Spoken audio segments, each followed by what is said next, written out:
কখনো কখনো আমি ভাবি আমি এখনো কেন মুসলিম হয়ে আছি, কারণ যদি আপনাকে এত পরীক্ষার মধ্যে দিয়ে যেতে হয়। এমনও সময় গেছে যখন আমি দেওয়ালে মাথা ঠুকতে চেয়েছিলাম যাতে আমি একটু ঘুমাতে পারি। আমার ডিভোর্স হয়ে যায়, ওটা খুবই কষ্টের আর খুবই কঠিন ছিল। আর সত্যি বলছি, ক্যামেরার সামনে একদম এমনও সময় গেছে যখন আমি নিজের ক্ষতি চেয়েছিলাম। মনে আছে আমি তখন বাথরুমে ছিলাম, যখন আমি নিজের চেহারাটা দেখছিলাম, ঘৃণা করছিলাম আর নিজের ক্ষতি করতে চাইছিলাম শুধু। আমার পরিবার ছাড়া আমার জীবনের প্রত্যেকটা ক্ষেত্রই কঠিন ছিল, কারণ তারা আমার খুব কাছের ছিল আর আমি তাদের ভীষণ ভালোবাসতাম। এটা সব সময় হয়। আমি কতদিন এটা করব? আমি কতদিন আরেকজনের আশায় বসে থাকবো যে তারা এসে আমাকে বাঁচাবে, যখন আল্লাহ নিজে বলেছেন আমার কাছে এসো, আমার কাছে এসো, আমাকে স্মরণ করো, আমিও তোমাদের স্মরণ করব। আসসালামু আলাইকুম বোন হানি আদম, আমাদের আমন্ত্রণ গ্রহণের জন্য ধন্যবাদ। আপনাকে আমাদের মাঝে পেয়ে আমরা খুবই আনন্দিত। আমি প্রথমেই শুরু করতে চাই, হানি আদম কে? আপনি কি সংক্ষেপে আপনার জীবন সম্পর্কে বলবেন? ওয়ালাইকুম সালাম ওয়া রাহমাতুল্লাহ ওয়া বারাকাতুহু। তো আমি 3 সন্তানের মা, আলহামদুলিল্লাহ। আমি শিখ হিসেবে বড় হয়েছিলাম। আমার বাবা মা ভারতীয়, কিন্তু তাদের জন্ম বেড়ে ওঠা যুক্তরাজ্যে। ছোটবেলা ভালোই কেটেছে আলহামদুলিল্লাহ, বাবা মা খুব ভালোবাসতেন। কিন্তু আমি যখন 24 কি 25 বছর বয়সে মুসলিম হলাম, আমার পরিবার বেশ একটা বড়সড় ধাক্কা খেয়েছিল। আর আলহামদুলিল্লাহ এখন গ্রিনল্যান্ড মসজিদে কাজ করছি এবং যে কোনো মুসলিম সংগঠনে যেখানে আমি সহায়তা করতে পারি। বিশ্বাসের ক্ষেত্রে আপনার জীবন কেমন ছিল? আপনি কিসে বিশ্বাস করতেন? ছোটবেলায় আমার মা বাবা শিখ ধর্মের শিক্ষা দিয়েছিলেন। আমি মানছি যে এটা আমি পছন্দ করি। আমার মনে আছে আমরা অমৃতসরের গোল্ডেন টেম্পলে গিয়েছিলাম, খুব ভালো লেগেছিল আমার মনে আছে আমরা হেমকুন্ড সাহিবে গিয়েছিলাম, যেটা অনেকটা ওই হিন্দু আশ্রমের মতোই ছিল। আর আমি খুব উপভোগ করেছিলাম। আমার মনে আছে আমি খুব অল্প বয়স থেকেই সবসময় আমার জীবন একজন ঈশ্বরের প্রয়োজন অনুভব করতাম। ভীষণ খুশি আর সন্তুষ্ট হতাম যখন আমি সেসব জায়গায় যেতাম। তো আমি বলবো যে বেড়ে ওঠার সময় আলহামদুলিল্লাহ আমার মা বাবা আমার মধ্যে ধর্মবোধ ঢুকিয়ে দিয়েছিলেন। তারা আমাকে ন্যায়, নীতিশিক্ষা, পরিশ্রম, জ্ঞান অর্জন, সৎ থাকা এসব বিষয় শিক্ষা দিয়েছিলেন। তারা আমাকে বেশ ভালোভাবেই বড় করেছিলেন। আর আমার মনে হয় আমি যখন বিশ্ববিদ্যালয়ে যেতাম আমি অনেকটা ধর্মনিরপেক্ষ জীবনযাপন করতাম। আমি বলতে গেলে কোনো ধর্মচর্চাই করতাম না ওই সময়। মানে একটা আত্মিক দিক ছিল, কিন্তু আমি কোনো ধর্মচর্চাই করতাম না। আমি তখন আপনাকে সত্যিটাই বলছি, মদ্যপান করাকে সমস্যা মনে করতাম না। যা মন চাইতো তাই পড়তাম। এটা কোনো ব্যাপার ছিল না, স্বাভাবিকই ছিল। সবকিছু এর মধ্যে খারাপ কিছুই ছিল না, শুধু একটা স্বাভাবিক জীবনযাত্রা। এটা আসলে মূলত আমি মুসলিম হওয়ার আগে এভাবেই আমার জীবন কাটছিল। আপনি ইসলামের ব্যাপারে প্রথম কিভাবে শুনলেন? আপনার মনে কি কোনো ধরনের বিদ্বেষ ছিল? ছিল, হয়তো একটু ইসলাম বিদ্বেষী ছিলাম। আমি ভেবেছিলাম যে তখন অনেক কিছু ঘটেছিল, ইরাক এবং অন্যান্য সব ব্যাপার মনে পড়ে। আমি ভয় পেয়ে যেতাম যদি আল্লাহ আকবার শুনতাম কখনো, এটা আমাকে ভয় পাইয়ে দিত। আমি ভাবতাম যে সব মুসলিম পুরুষরা ভীষণই কঠোর হয় অনেকে, বুঝলেন? তারা তাদের স্ত্রীদের পেটায় আর আরো আরো অনেক কিছুই। সবসময় আয়েশা ও তার বয়স নিয়ে সবকিছু অনেক ধরনের বাধা ধরা ধারণা ছিল। আমি ভাবতাম মুসলিম নারীরা নির্যাতিত হয়, তারা কেন হিজাব পরে, এটা তো ঠিক নয়। আমার অনেক সমস্যা ছিল এসব নিয়ে। আপনার ইসলামের পথে যাত্রা কিভাবে শুরু হলো? ইসলামের কোন বিষয়টি আপনাকে চমৎকৃত করেছে? মজার বিষয় হলো মুসলিম নারীদের ব্যাপারে বাধা ধরার ধারণা ছিল আমার। আমি প্রথমে ইসলামের যে জিনিসটা দেখতে চাইলাম তা হলো ইসলামের নারী। তো আমি অনেক আলোচনা শুনলাম, ইন্টারনেটে অনেক কিছু পড়লাম। একটা বই আছে the great women of Islam নামে, দারুস সালেমের লেখা, যা খুবই চমৎকার। আমি মনে করেছিলাম নারীরা শোষিত হয়। অতঃপর আমি ইসলাম নিয়ে পড়াশোনা করলাম আর বুঝলাম না, সমাজ নারীদের শোষণ করছে। আর ইসলাম অনেকটা বেশি উন্নত, অর্থাৎ এতটাই উন্নত যে আমরা সামাজিকতার সাথে তাল মিলিয়ে চলতে হিমশিম খাচ্ছি এবং ইনশাল্লাহ এটা আরও শক্তিশালী হয়ে ফিরে আসবে। কারণ এখনও আমাদের যে সমস্যাগুলো রয়েছে লিঙ্গভিত্তিক ভূমিকার পরিচয় নিয়ে, আমার মনে হয় ইসলামের সমস্যার সমাধান রয়েছে আর আমাদের উপযুক্ত সময়ে তাল মেলানোর। কারণ ইসলাম নারীদের অনেকভাবেই স্বাধীনতা দিয়েছে। এটা নারীদের ঠিক এতটাই উপরে তুলে রেখেছে, যদি সমাজ এটা বুঝতে পারে তারাও আমার মতো উপলব্ধি করতে পারবে ইসলাম নারীদের কতটা অধিকার দেওয়া হয়েছে। এমন সব অধিকার যেগুলো আমরা এই দেশে কিংবা মুসলিম দেশগুলোতে কখনোই পাইনি। রাসূল মুহাম্মদ সাল্লাল্লাহু আলাইহি ওয়াসাল্লাম শিখিয়েছেন নারীদের কিভাবে সম্মান করতে হয়, অর্থাৎ আমাদের অধিকার দেওয়ার মাধ্যমে। যেমনটা আমি বলেছিলাম, উদাহরণ হিসেবে যৌতুকের কথাই বলি। একজন নারীর একজন পুরুষকে অর্থ দিতে হতো, এখন একজন পুরুষ একজন নারীকে দেনমোহর দিচ্ছে। এটা একটা বেশ বড় ব্যাপার সেসব মানুষদের জন্য যারা কন্যা সন্তান জন্ম নিলে দুঃখ প্রকাশ করত, মানে এতটাই যে তাকে হত্যা করা হতো। হযরত মুহাম্মদ সাল্লাল্লাহু আলাইহি ওয়াসাল্লাম বলেছেন, তোমরা যদি কন্যা সন্তানের লালন পালন করো তাহলে তোমাকে জান্নাত দেওয়া হবে, তুমি আমার সাথে জান্নাতে থাকবে। আর তারপর ছোট ছোট জিনিসের মধ্যে সওয়াব রয়েছে। একজন নারী যদি আপনার সাথে ঝগড়া করে, তর্ক করে, আপনার সাথে চেঁচামেচি করে, তিনি এটাই করেছিলেন, চুপ করে থেকেছেন। ওমর বিন খাতাব শিখেছেন, উনি অনেক সময় তার স্ত্রীর সাথে ঝগড়া করতেন, কিন্তু তারপরে তিনি চুপ করে থাকতে শিখেছেন। এটা ঠিক আছে, তাদের আবেগী হতে দিন, নারীদের আবেগ দেখাতে দিন, বুঝতে পেরেছেন? সুবহান আল্লাহ, কোন দিন আপনাকে এটা শেখাচ্ছে? এরকম অনেক উদাহরণ আমি দিতে পারবো, কিন্তু আপনার মনে হয় এটা রেকর্ড করতে সারা জীবন লাগবে। তো আপনি ইসলামে নারীদের অবস্থান থেকে মুগ্ধ হয়েছিলেন, আর কোন বিষয় আপনাকে চমৎকৃত করেছে? যখন আমি বিশ্ববিদ্যালয়ে ছিলাম, সত্যি বলতে এমন একটা জীবন কাটাচ্ছিলাম যেখানে আমার অনেক স্বাধীনতা ছিল। বুঝলেন, আমি বলতে চাচ্ছি, যখন আপনার এত স্বাধীনতা রয়েছে আর আপনি বাইরে যাচ্ছেন, ক্লাবে যাচ্ছেন, নাচছেন, মদ্যপান করছেন, এই সব কিছু করছেন, আর এটা অনেকটা এমন যে এসব করে আপনি পরের মুহূর্তে সুখ খোঁজার চেষ্টা করছেন, বা আপনি আরেকজনের কাছে স্বীকৃতি খুঁজছেন যে তারা বলবে, ও তোমাকে সুন্দর লাগছে, বা তোমাকে আমি ভালোবাসি, বা যেখানে আপনি সবসময় অন্যদের খুঁজছেন একজন নারী হিসেবে যে তারা আপনাকে অনেক বেশি মূল্য দেবে। আর আমি ইসলামে যেমনটা পেলাম, আপনাকে এসব করতে হবে না, এগুলো অন্য মানুষের কাছ থেকে আসে না কখনোই, বরং হযরত মুহাম্মদ সাল্লাল্লাহু আলাইহি ওয়াসাল্লাম শিখিয়েছেন যে আমাদের এই স্বীকৃতি আল্লাহ থেকেই আসবে। যখন আল্লাহকে ভালোবাসতে শিখবেন, হযরত মুহাম্মদ সাল্লাল্লাহু আলাইহি ওয়াসাল্লামকে ভালোবাসতে শিখবেন, আপনি অভাবনীয় সন্তুষ্টি পাবেন। আপনার বলতে গেলে অন্য পুরুষের উপর নির্ভর করতেই হবে না সেটা পাওয়ার জন্য। যদি সেটা থাকে, সেটা হবে আল্লাহর পক্ষ থেকে একটা রহমত, আর আপনারা একসাথে পাশাপাশি আছেন, উপরে নিচে নয়, এভাবে পাশাপাশি আছেন একসাথে। আল্লাহ সুবহানাহু ওয়া তাআলা কুরআনে বলেন, তিনি নারী ও পুরুষকে সমান কিন্তু আলাদাভাবে সৃষ্টি করেছেন, আর এটা বিস্ময়কর। আর আমার ক্ষেত্রে এটা শিখিয়েছে যে যখন আল্লাহ সুবহানাহু ওয়া তাআলা আপনাকে বলছেন নারী হিসেবে পর্দা করো, হিজাব পরো, এর কারণ আমাদেরকে আলাদাভাবে সৃষ্টি করা হয়েছে। আমার নিজেকে সুন্দর চমৎকার দেখাতে মন চাইতে পারে, কিন্তু আল্লাহ পুরুষকে আলাদাভাবে সৃষ্টি করেছে, যেখানে সে আপনাকে দেখবে আর ভাববে, ও আমি তার কাছে যেতে পারি, আমি এটা করতে পারি বা এটা বলতে পারি। তো আল্লাহ তখন বলেছেন, তোমার কি করা উচিত জানো? নিজেকে রক্ষা করো, পর্দা করো। কিন্তু সেই কামনা পুরুষের মধ্যে আছে, কারণ এটা যখন হালাল হয়ে যাবে তখন আপনি উপভোগ করবেন, কারণ এটা যদি আপনার না থাকতো আপনি অভিযোগ। প্রধানত কোন জিনিসটা আপনাকে উপলব্ধি করিয়েছিল যে ইসলাম শতভাগ সত্য?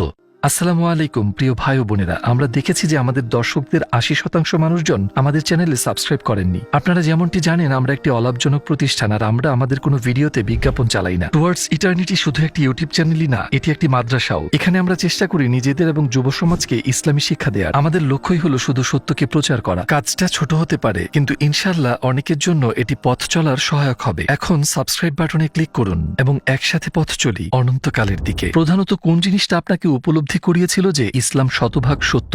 গ্রিন লেন মসজিদে যাওয়া। আমার মনে আছে প্রথম যেদিন আমি মসজিদে ঢুকলাম, তখন আমি কিছু বোনেদের দেখলাম যাদের মাথা থেকে পা পর্যন্ত ঢিলে ঢালা কালো পোশাক দিয়ে ঢাকা ছিল। আর বেশ মজার বিষয় হলো, হ্যারি পটারের কথা বলি, তারা কিন্তু হ্যারি পটারের একটা দৃশ্যের কথা মনে করিয়ে দিল, হগওয়ার্টস, যেখানে তারা তাদের আলখাল্লা পরে থাকতো। আর এটাই প্রথমে আমার মাথায় আসলো। আর তারপর আমি ভাবলাম, ওয়াও, তাদেরকে এটার জন্যই বেছে নেওয়া হয়েছে। আমিও এরকমই আত্মবিশ্বাসী হতে চাই, কারণ আমি মিনিস্কার্ট পরে ঘুরে বেড়াচ্ছি। আমি জানতে চাইলাম যে এইভাবে চলাফেরা করতে কেমন লাগে। শুধু এটাই না, ওনারা খুবই সৌহার্দ্যপূর্ণ, মমতাময়ী, দয়ালু, খুবই সহায়ক ছিলেন। আর আপনি হয়তো জানেন না, কখনো আমরা নিজেদের অনেক কিছু নিজেরাই কঠিন করে ফেলি। যখন আমরা অন্যদের সাথে যোগাযোগ না করি, আমি কখনো নিকাবী মুসলিম নারীদের সাথে কথা বলিনি। আসলে আমি ঠিকমতো কোনো মুসলিম নারীদের সাথেই কথা বলিনি, তো এটা আমার প্রথমবার ছিল। তারা মুচকি হাসি দিচ্ছে, শুধু এই তথ্যটাই আমাদের মনে এতটাই বাধা ধরা ধারণা রয়েছে, আমরা মনে করি যে নিকাবী নারীরা হাসেন না। সেখানে যে মহিলারা ছিলেন তারা মুচকি হাসি দিচ্ছিলেন, হাসছিলেন, দুষ্টুমি করছিলেন, আর আমি ভাবলাম তারা স্বাভাবিক, তারা মানুষ, তারা কোনো ভাসমান কালো অবয়ব না, তারা মানুষ, আর তারা অসাধারণ মহিলা। আপনি কবে কালেমা পড়েছিলেন, আর তখন আপনার কেমন লেগেছিল? তো আমি পরের বার যখন মসজিদে গেলাম তখনই কালেমা শাহাদা পাঠ করছিলাম, আলহামদুলিল্লাহ। আর সেখানে প্রায় ৬০-৭০ জন মানুষ ছিল। আর আমি কালেমা শাহাদাত পাঠ করার সময় যারা যারা কাছে ছিল তারা এখনো আমার সবচেয়ে কাছের মানুষ হয়ে আছেন, আলহামদুলিল্লাহ। তো আমার কালেমা পড়াটা অসাধারণ ছিল। আমার মনে আছে আমি প্রচুর কাঁপছিলাম, কিন্তু ভালো লেগেছিল, অনেক ভালো লেগেছিল। আমার সেই গোসলের কথা মনে আছে, যেটা কালেমা পড়ার পর করতে হয়। আর আমার সত্যি মনে হচ্ছিল যেন আমি নতুন জীবন শুরু করছি, নতুন করে শুরু করা, এটা জেনে যে আল্লাহ পূর্বে সবকিছু মুছে ফেলেছেন। কিন্তু এখন যে ভালো কাজটি আপনি করছেন সেটার পুরস্কার আপনাকে দেওয়া হচ্ছে। খুব ভালো লেগেছিল। আর আমি একজন মুসলিম নারীর পরিচয় গ্রহণ করতে প্রস্তুত ছিলাম, তো আমি অনেক অনেক পড়তে থাকলাম।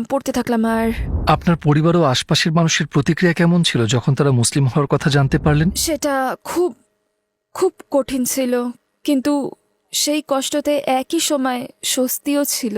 আমি তখন বুঝিনি, কারণ তারা পুরোপুরিভাবে আমাকে ত্যাগ করেছিল। আমার আল্লাহর উপর নির্ভর করা ছাড়া আর কোনো উপায় ছিল না, কারণ তার ফলশ্রুতিতে আমার বেশ কঠিন হয়ে পড়ল সবকিছু। একা একা সন্তানদের লালন পালন করা কাজটা এমনিতেই কঠিন ছিল। আমার জীবনের প্রত্যেকটা অংশ কঠিন হয়ে গেল আমার পরিবার ছাড়া, কারণ তারা আমার খুব কাছের ছিল আর আমি তাদেরকে খুব ভালোবাসি। এখনো এমন সময় গিয়েছে যখন আমি দেওয়ালে মাথা ঠুকতে চেয়েছিলাম যাতে আমি ঘুমাতে পারি, কারণ আপনি যখন এরকম কষ্ট পান আপনি থেমে যেতে পারেন না, আর আপনি সেই জিনিসগুলো বারবার আনতে থাকেন মাথায়। আমি যেদিকেই তাকাই সেখানেই আমার বাবা মা, পরিবার এসব দেখতে পেতাম। আমি যদি সুপার মার্কেটেও যেতাম, আমার মনে পড়তো যে উইকেন্ডে বাবার সাথে সুপার মার্কেটে যেতাম আর বাজার সদাই করতাম। যদি আমি এসটাতে গান শুনতাম, আমার মনে পড়ে যেত যে আমি আমার বোনের সাথে সেই গানে নাচতাম, বুঝলেন? আমি যদি টিভিতে একটা অনুষ্ঠান দেখতাম তখন মনে পড়তো যে আমি আমার ভাইয়ের সাথে এটা দেখতাম। সবকিছুতেই আমার বিবাহিত জীবনে কিছু সমস্যা হলে আমি ছুটে আমার পরিবারের কাছে যেতে চাইতাম, কিন্তু পারতাম না। বলতে গেলে যেতাম, কিন্তু গিয়ে একটা গাড়িতে বাইরে বসে থাকতাম। পরিবার ছেড়ে বেঁচে থাকাটা খুবই কষ্টকর, খুব কঠিন। এটা খুব কঠিন, আজ অবধি কঠিন। মুসলিম হিসেবে আমরা বুঝি এবং সেই সাহাবীদের গল্পগুলো বুঝতে পারি যাদের পরিবারের সাথেও একই ঘটনা ঘটেছিল এবং তাদের পরিবারকে ত্যাগ করতে হয়েছিল। হযরত মুহাম্মদ সাল্লাল্লাহু আলাইহি ওয়াসাল্লামকে তার চাচাদের বলতে হয়েছিল, দেখুন আমি এখন থেকে আলাদাভাবে জীবনযাপন করব। আমরা যেটা শিখি তা হলো তারা সবাই মানুষ আর তাদের অনুভূতি থাকার অধিকার আছে, আর এখন আমার তাদের প্রতি কোনো ক্ষোভ নেই। আচ্ছা যাই হোক, আমি আপনাকে বলবো, এখন আমার মা এখনো আমার রোল মডেল। আমি ওনাকে এখনো পৃথিবীর সবার চাইতে বেশি ভালোবাসি, ঠিক যেভাবে হযরত মুহাম্মদ সাল্লাল্লাহু আলাইহি ওয়াসাল্লাম তার অমুসলিম চাচাকে ভালোবাসতেন আর তার চাচার জন্য কাঁদতেন আর তার সাধ্য মতো সব কিছু করতেন। আমি আমার মায়ের প্রতিও এমনই অনুভব করি। উনি একজন দারুণ মহিলা, ওনার এরম অনুভব করার সম্পূর্ণ অধিকার আছে। আমি ওনাকে কষ্ট দিয়েছি আর আমি মারা যাবার আগে পর্যন্ত ওনাকে কষ্ট দেওয়ার জন্য ক্ষমা চেয়ে যাব। তো আমি তাদের জন্য দোয়া করি, আমি তাদের খুব ভালোবাসি। আমি আপনাকে বলতে পারবো যে তারা খুব ভালো মানুষ। আমার আফসোস থাকবে যে আমি তাদের কাঁদিয়েছি, আমার বাবা মাকে কাঁদিয়েছি। আমার চিন্তায় এমন মুহূর্ত ছিল যখন আমি হয়তো ইসলাম ও আমার সিদ্ধান্তকে প্রতিহত করেছি, আর হয়তো আমার মায়ের মুখের উপর কথাও বলেছি, আর হয়তো এক পর্যায়ে চিৎকারও করেছি খুব জোরে। আর সেটা নিয়ে আমার আফসোস হয়, কারণ আল্লাহ তাআলা কুরআনে বলেছেন, তোমার পিতামাতাকে সর্বোচ্চ পর্যায়ে সম্মান দাও, তারা মুসলিম হোক বা না হোক। মাঝে মাঝে আমি ভাবি আমি এখনও মুসলিম রয়েছি কেন, কারণ কখনো কখনো আপনাকে এমন অনেক পরীক্ষার মধ্যে দিয়ে যেতে হয়। যেমনটা আমি বলেছিলাম, একটা খেয়াল মাথায় আসতো যে আমার পরিবার এখানেই আছে, হয়তো আমার থেকে তাদের দূরত্ব 1 ঘন্টার। আমি এভাবে কেন বেঁচে আছি যখন আমি একা একা হিমশিম খেতে থাকি, যখন ধরুন আমার বাচ্চাদের ম্যানেজ করা বা আর্থিকভাবে বা যে কোনোভাবেই আমি কেন এখানে আছি? আর এই চিন্তাটাই আমাকে তাড়া করে বেড়ায়। কারণ উদাহরণ হিসেবে বলি, আমার ডিভোর্স হয়ে গেছিল তখন, আর ওটা খুব কষ্টদায়ক, খুব কঠিন ছিল। আর ওই সময়টাতে আমি একা ছিলাম, আর আমি সত্যিটাই বলবো, আমার বেঁচে থাকাটাও কষ্টকর মনে হচ্ছিল। আমি জানতাম না যে আমি বাঁচতে চাই কিনা, অনেক সমস্যার সাথে তখন আমি লড়াই করে যাচ্ছিলাম। আর ওই সময় আমি আমার খালাকে দেখতে গেলাম একদম অতর্কিতভাবে, একেবারে হঠাৎ করেই আমি শুধু তার দরজায় এসে দাঁড়ালাম। আর 10 বছরে প্রথমবার আমার পরিবারের কেউ আমাকে ভালোবাসা দিয়েছিল। উনি খুবই ভালো, আমাকে চা বানিয়ে দিলেন, আমার সাথে বসলেন আর জিজ্ঞাসা করলেন, তুমি ভালো আছো? জাস্ট এটাই, তুমি ভালো আছো?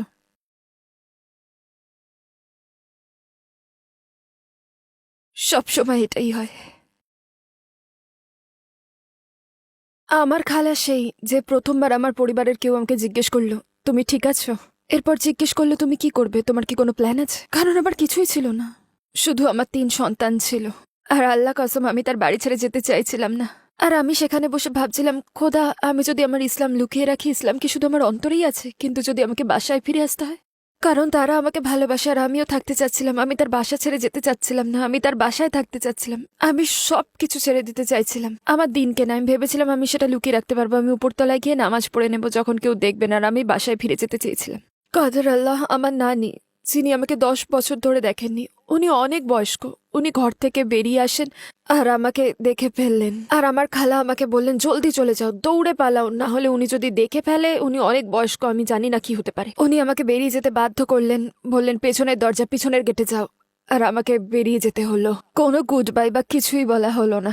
আমি বাসা থেকে বেরোলাম, গাড়িতে উঠলাম, আর সবার আগে আমার প্রতিক্রিয়া হলো আমাকে ফোন করতে হবে, কারণ এখন আমি বাসায় থাকতে চাই, আমি পরিবারের কাছে যেতে চাই।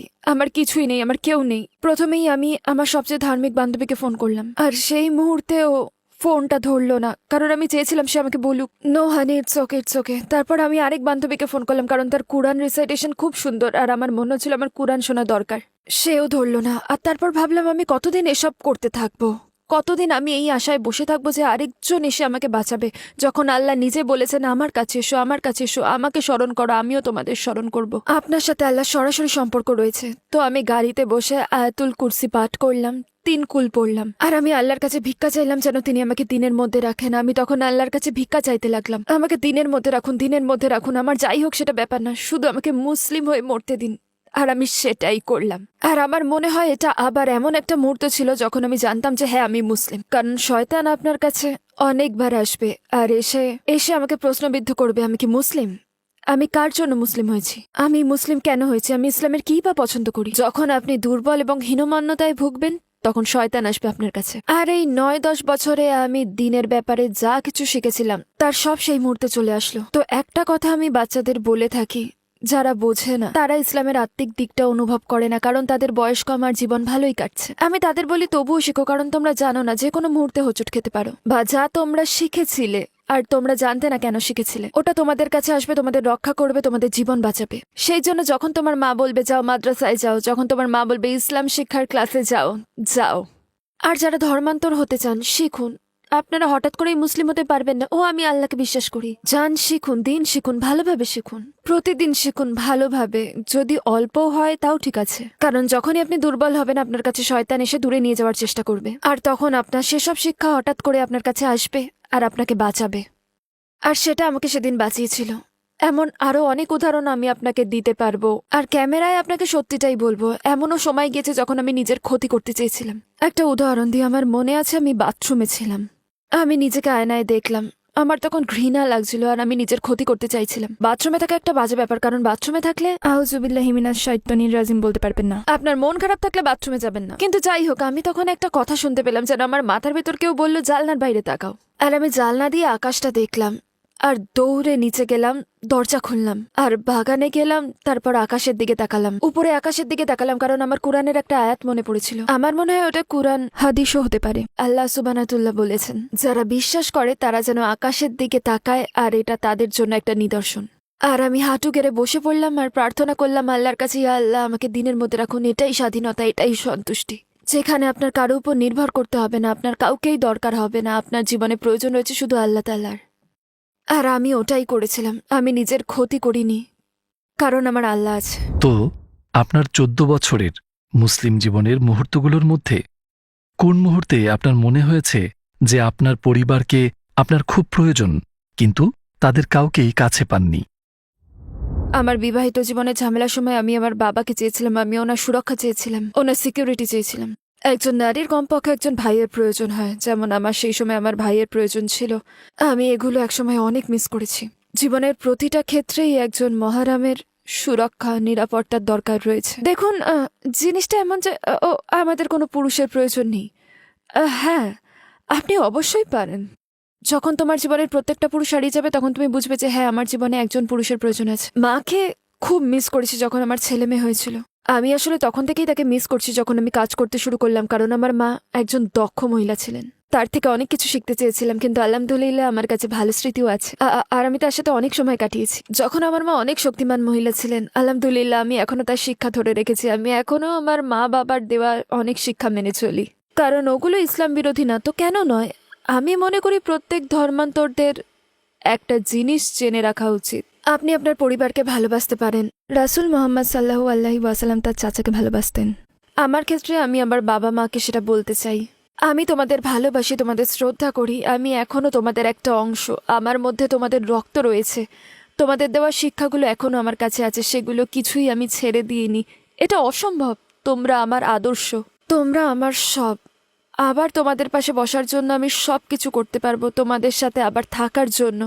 শুধু তোমাদেরকে আমি আল্লাহর আগে রাখতে পারবো না কখনোই। আপনি কি কখনো কোনো আশ্চর্য ঘটনার সম্মুখীন হয়েছেন যখন আপনার মনে হয়েছে যে আপনার আল্লাহর সাথে বিশেষ সম্পর্ক আছে? আমার মনে হয় জীবনের কষ্টের কথাগুলো বেশি বলে ফেলেছি। আমি আপনাকে এখন আল্লাহ তাআলার যেসব রহমত দিয়েছেন সেগুলোর কথা বলবো। আলহামদুলিল্লাহ। এখানে আপনাকে দুটো সময়ের কথা বলবো। আসলে একটা সময় ছিল যখন আমি অনেক কষ্ট করছিলাম। ওকে, আমি জীবনে অনেকবার কষ্ট করেছি, সুবহানাল্লাহ। একজন আমাকে বলেছিল, দেখো যখন তুমি অনেক কষ্টের মধ্যে দিয়ে যাও তখন তুমি তোমার ঘুমন্ত বাচ্চাদের কাছে গিয়ে তাদের দেখবে। আর আমি সেটা করলাম। তো আবার একটা সময় ছিল যখন আমি জীবনের আশা ছেড়ে দেওয়ার জন্য রেডি হয়ে গিয়েছিলাম, তখন আমি নিজেকে ঘৃণা করতাম, শুধু ভাবতাম আমি মানুষের উপর বোঝা হয়ে আছি। যাই হোক, আমি প্রথমে আমার মেয়ের ঘরে গেলাম, তখন তার বয়স ছিল 11, কিন্তু এখনো যখন সে ঘুমায় তাকে দেখতে 5 বছরের ছোট্ট মেয়ের মতো মনে হয়। সুবহানাল্লাহ, আমার মেয়ে, এটা আমার মেয়ে। আল্লাহ তাআলা আমাকে একটা কন্যা সন্তান দিয়েছেন। আল্লাহ আমার মাধ্যমে একটা জীবনকে এই দুনিয়াতে পাঠিয়েছেন। তারপর আমি আমার ছেলেদের ঘরে গেলাম, তখন তারা গভীর ঘুমে ছিল। আমার মনে সেই সূরা মুলকের সেই আয়াতটা আসলো। তখন খুব অল্পই তারা শুকরিয়া আদা করে। আমি ভাবলাম আমি কেন অভিযোগ করছি, কেন আমি নিজেকে ঘৃণা করছি, যখন আল্লাহ আমাকে এমন উপহার দিয়েছেন, আমার 3 সন্তান। সেই মুহূর্তে আমি নিজেকে আল্লাহর খুব কাছে অনুভব করতে পারছিলাম, কারণ আমি নিরামত উপলব্ধি করতে পেরেছিলাম, কারণ আমি শুকরিয়া আদা করছিলাম তার খুব কাছে অনুভব করানোর জন্য। আমাদের রাসূলের কোন জিনিসটি আপনাকে মুগ্ধ করেছিল? তার চরিত্র, সবসময় তার চরিত্র, সবসময় তার চরিত্র। নারীদের প্রতি তার ব্যবহার, নারীদের প্রতি তার ব্যবহার এমন ছিল যে তিনি ওই লোকের সাথে কথা বলতে চাইতেন না যে তার কন্যাদের আদর করত না। মূলত তিনি তার স্ত্রীদেরকে আবেগ দেখাতে দিতেন, অনুভূতি প্রকাশ করতে দিতেন, আর সেগুলো বেস্ট পদ্ধতিতে মানিয়ে চলতেন। তিনি তার এক সাহাবীর বাড়িতে খেতে যাননি, কারণ তার স্ত্রী আয়েশাকে দাওয়াতে আমন্ত্রণ জানানো হয়নি। সবকিছু, তার নম্রতা, তার ন্যায়, যখন তিনি স্ত্রীদের সাথে থাকতেন, তার ঘরে তার সেই নম্রতা, আর যুদ্ধের ময়দানে তার ওই শক্তি, তার এক দুর্বলতা যখন তিনি তায়েফে ছিলেন, যখন তিনি সাহায্যের জন্য গিয়েছিলেন, তার বদলে দেখুন তার সাথে কি হলো। মূলত তিনি কাঁদতে পারতেন। এখনকার পুরুষ মানুষেরা ভাবে আমরা কাঁদতে পারবো না, আমাদের শক্ত হতে হবে। না, তিনি কাঁদতেন। এখন আমরা জেন্ডারের কথা বলি, আর পুরুষ কি নারী কি, হযরত মুহাম্মদ সাল্লাল্লাহু আলাইহি ওয়াসাল্লামকে একবার দেখুন। বর্তমানে আমি ইয়াসির কাদিরের লেখা বই হিসসিরা পড়েছি, আর প্রত্যেকটা প্যারাগ্রাফে আমি কিছু না কিছু শিখেছি। কি চমৎকার একটা বই, আমি সবাইকে সেটা পড়তে বলি। সবকিছু আপনি জানেন, তার মৃত্যু শয্যা থেকে আয়েশা নিজের মাথা ব্যথা নিয়ে অভিযোগ করেছিলেন। তিনি তার মাথা ব্যথা নিয়ে অভিযোগ করেছিলেন। তখন তিনি মজা করে বললেন, না তাহলে আমার মাথা ব্যথার কি হবে, আমি তো মরতে চলেছি, তাই না? সুবহানাল্লাহ, উনি এত কিছুর মধ্যে দিয়ে গিয়েছেন যাতে আমরা ভালো থাকতে পারি আর জান্নাতে যেতে পারি। তার ত্যাগ, তার পরিবারের মাধ্যমে, তার সম্পদের মাধ্যমে তিনি যেসব পরীক্ষার মধ্যে দিয়ে গিয়েছেন, কিসের জন্য? আমাদের জন্য। ইসলাম গ্রহণের আগে আপনার জীবনের লক্ষ্য কি ছিল, আর ইসলামের পর তা কি হয়েছে? আমার উদ্দেশ্য হলো বাড়ি যাওয়া। আমি বাড়ি যেতে চাই আল্লাহর কাছে। বাড়ি যেতে চাই, আমি শুধু বাড়ি যেতে চাই। আর আমি চাই আল্লাহ যেন আমাকে আমার পরিবার দিয়ে দেয় যখন সেখানে আমি যাব। আর এটাই আমার উদ্দেশ্য। এই আল্লাহ আমাকে আমার পরিবার দিয়ে দিন।